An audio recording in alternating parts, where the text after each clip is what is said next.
informal work sector is probably the largest sector in Kenya. It employs more people. And yeah, I'm so privileged to have the guest that I have on set today, where we're speaking about what the informal sector is, challenges with it. And yeah, over to you, Eddie.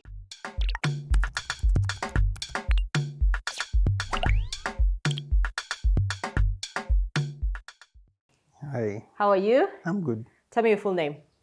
I'm James Edgar Ochieng. James Edgar Ochieng. What do you do?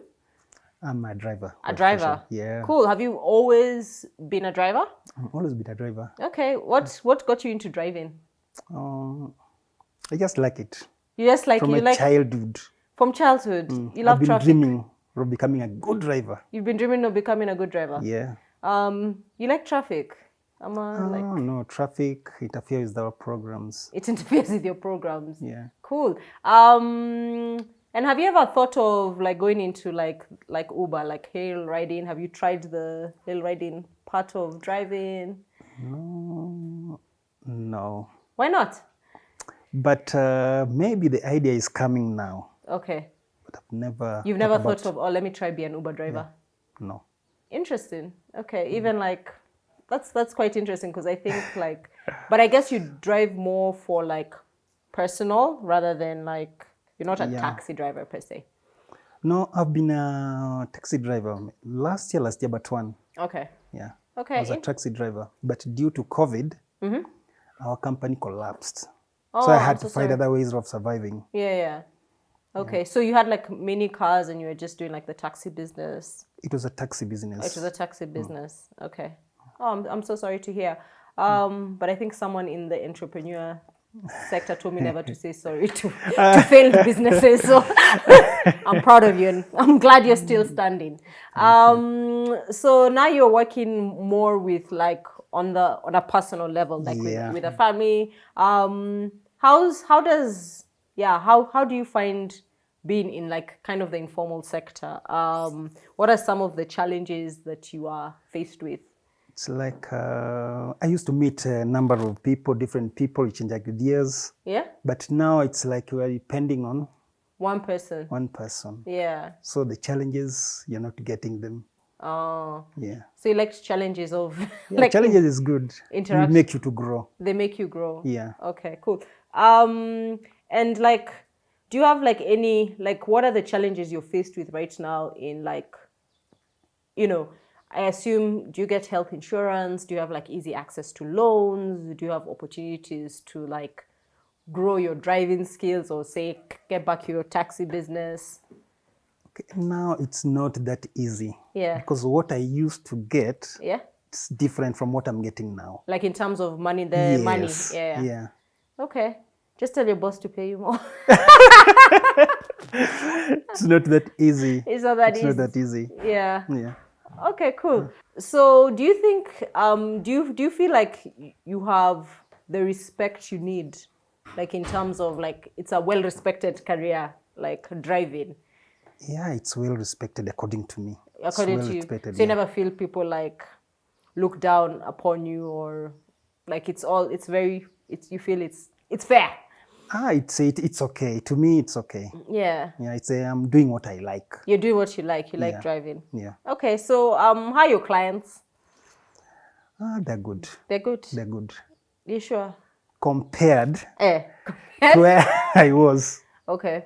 Yeah, so when I was in taxi, it was quite hectic because you meet different people, rogues sometimes.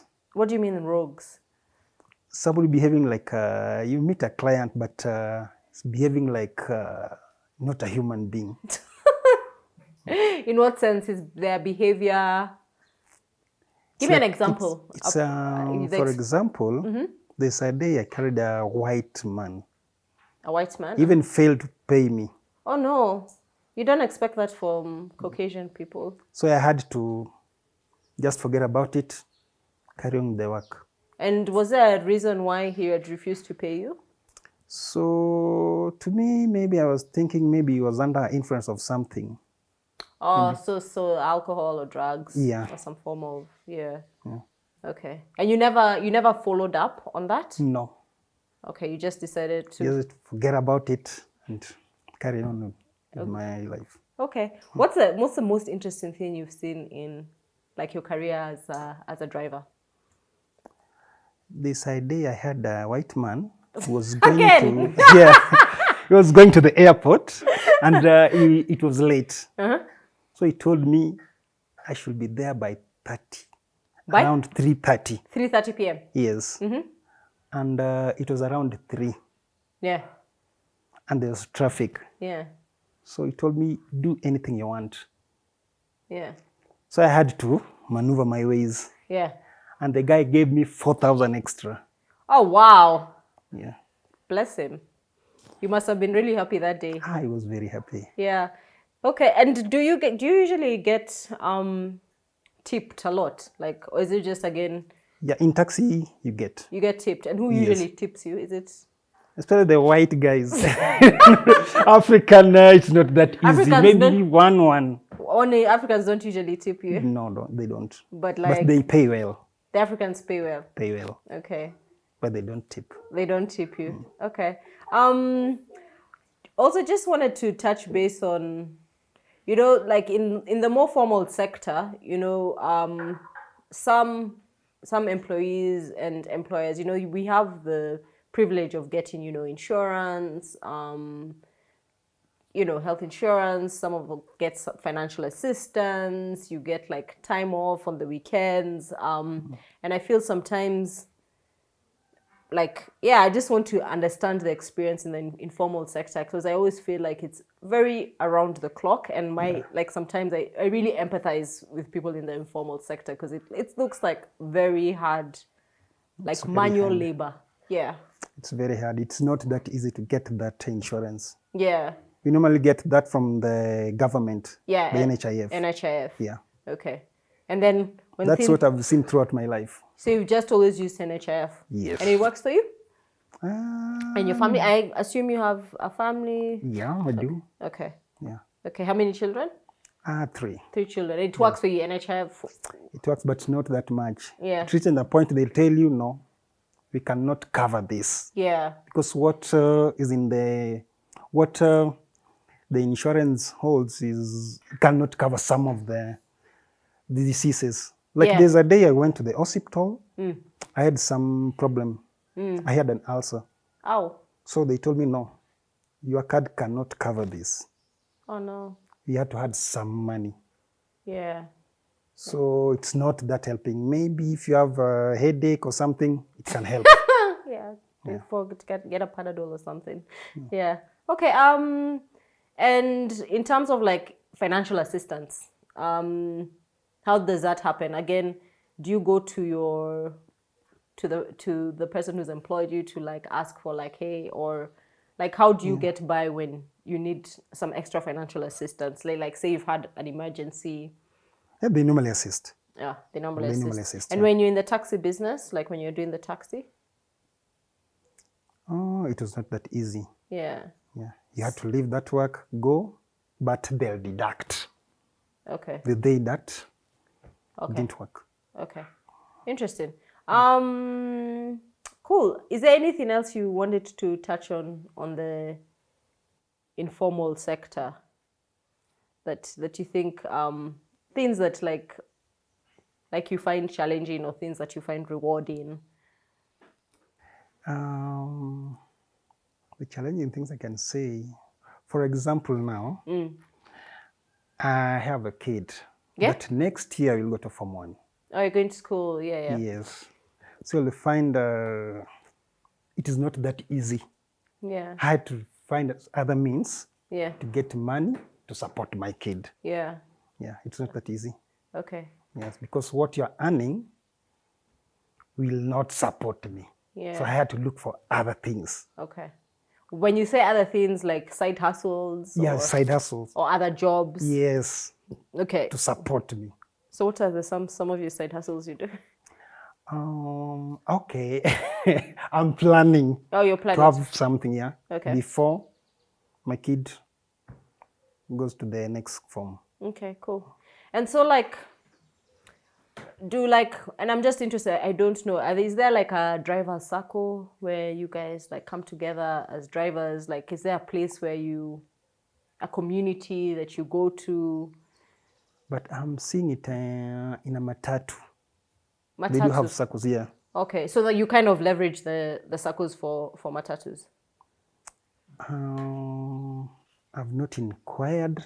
So just a question. I know you mentioned like some of the challenges are like financial challenges. How do you grow yourself in the informal sector? Like, how do you grow like as a driver? Okay, I tend to think apart from driving, you need to think outside the box. Yeah.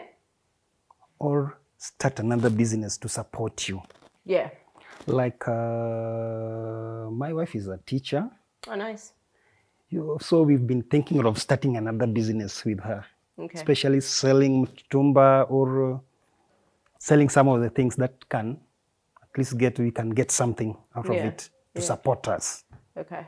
Yeah. So you feel a lot like the informal sector, like you as a driver, the career progression and the growth is very limited. You now have to start thinking outside the box. Yes. Get inside hustles, bringing together a business. Yeah.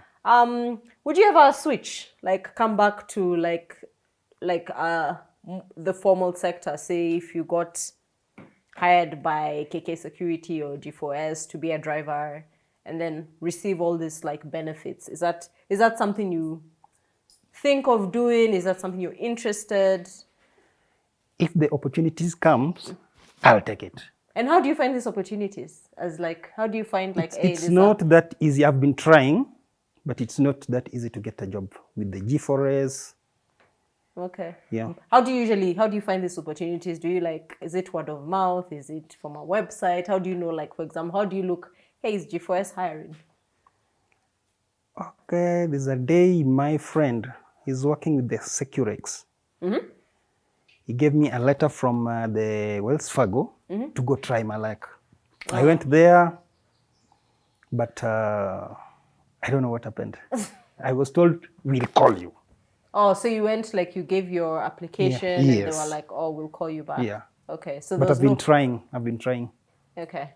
There's no formal way to I guess for example, in the formal workspace, there's job ads that are put on very many websites. I've been trying that. There's recruiters. I've been trying that. You've been trying that. I've been trying that. From what I'm hearing, given an opportunity, you would definitely switch to more of a formal sector, just for that security that's provided. Yeah. Awesome. Cool. Any other parting shots or words of advice or encouragement for people in the informal sector? What I can say, it's fun to do what you love. Yeah. Yeah. So that's the most important thing. Yeah. Do what you love. Do what you love, and you'll never work a day in your life. Yeah. Cool. So that was Eddie, and I think for me, one of just listening to this conversation, I don't think anyone is in the informal sector by choice. And if you have employed people who are working in the informal sector, do your best to try grow them. Try give them opportunities, give them health insurance, give them affordable loans, so that they can actually get themselves into something more formal.